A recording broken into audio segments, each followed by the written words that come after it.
အားလုံးပဲမင်္ဂလာပါရှင် B Science Class မှာကြိုဆိုပါရစေ။ကျမတို့ရဲ့သင်တန်းလေးမှာဘယ်လိုမျိုးအတန်းတွေကိုတက်ရောက်သင်ကြားနိုင်တယ်။ဘယ်လိုတီရှယ်မျိုးကနေပြီးတော့သင်ကြားပေးနေတယ်ဆိုတာကိုဒီဗီဒီယိုလေးနဲ့မိတ်ဆက်ပေးပြသေးရှင်။ဒါကတော့ကျမတို့ရဲ့ B Science Class မှာဥဆောင်သင်ကြားပေးနေတဲ့တီရှယ် B ရဲ့ profile လေးပဲဖြစ်ပါတယ်ရှင်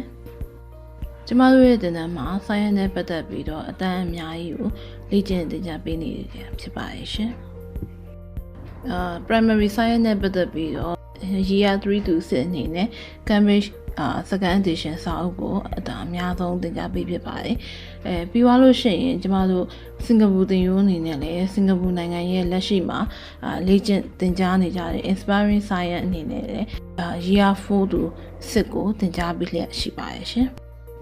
secondary science အနေနဲ့ကျမတို့ Oxford သင်ရိုးလည်းသင်ပါတယ်။ Cambridge သင်ရိုးအနေနဲ့ year 7 8 9 Cambridge သင်ရိုး second edition စာအုပ်ကိုအများဆုံးသုံးဖြစ်ပါတယ်။ primary science မှာကျမတို့ Olympic ကိုလည်းထည့်ပြီးတော့သင်ဖြစ်ပါတယ်ပေါ့နော်။ဒါပေမဲ့ Olympic အတွက်ကတော့တီးတဲ့အတန်းချိန်ရလို့မစီစဉ်ထားပါဘူး။ individual အနေနဲ့ကျမတို့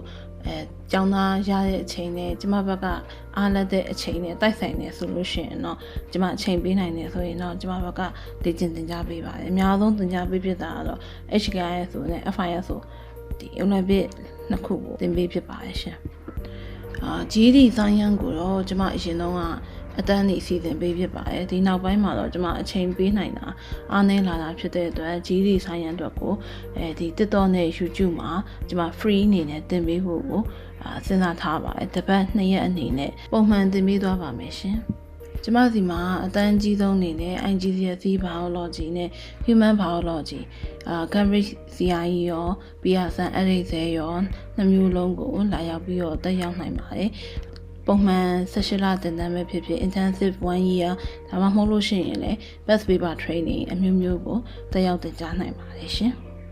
ကျမစီမှာအတန်းချိန်အနေနဲ့ကတော့ကျမပုံမှန် Monday to Friday ညနေ4ခွဲကနေည10နာရီခွဲထိအတန်းချိန်ရှိပါတယ်Saturday Sunday လည်းထိုနည်းအချိန်နေပါပဲclass time အနေနဲ့ကတော့ကျမပုံမှန်3လပိုင်း March April May 3လကို primary 3ကနေ year 3ကနေပြီးတော့ year 6 Cambridge second edition စာအုပ်ကိုကျမ3လပြည့်သင်ကြားပါတယ်ပြီးပါလို့ရှင်တော့ May ကနေ December လကျမ year 7 8 9 3တန်း secondary 3တန်းကိုကျမသင်ကြားပေးပါတယ်ရှင် December January February March အဲ့ဒီ4လကိုတော့ကျမဒီ April လမှာဖြေမဲ့primary check point secondary check point ဆမှုဘွဲတွေအတွက်ကို best paper training သင်တန်းဖွင့်ပါတယ်ရှင်ဒီ3ခုကတော့ကျွန်မပုံမှန်ဖွင့်မဲ့ class time တွေဖြစ်ပါတယ်ရှင် primary အတန်းတွေကို summer 3လပြည့်သင်တန်းမဟုတ်ဘဲနဲ့ regular class အနေနဲ့တက်ချင်တဲ့မိမိတို့အတွက်ကတော့ကျွန်မနောက်နှစ်မှာဖွင့်ပေးနိုင်ဖို့တော်တော်စီစဉ်နေပါတယ်ရှင်အဲ့ဒီအတွက်ကျွန်မစီကိုအာမနာတန်ဖုန်းဆက်ပြီးတော့သင်တန်းဆောင်စမ်းနိုင်ပါတယ်ရှင်အားလုံးကိုကျေးဇူးများကြီးတင်ပါတယ်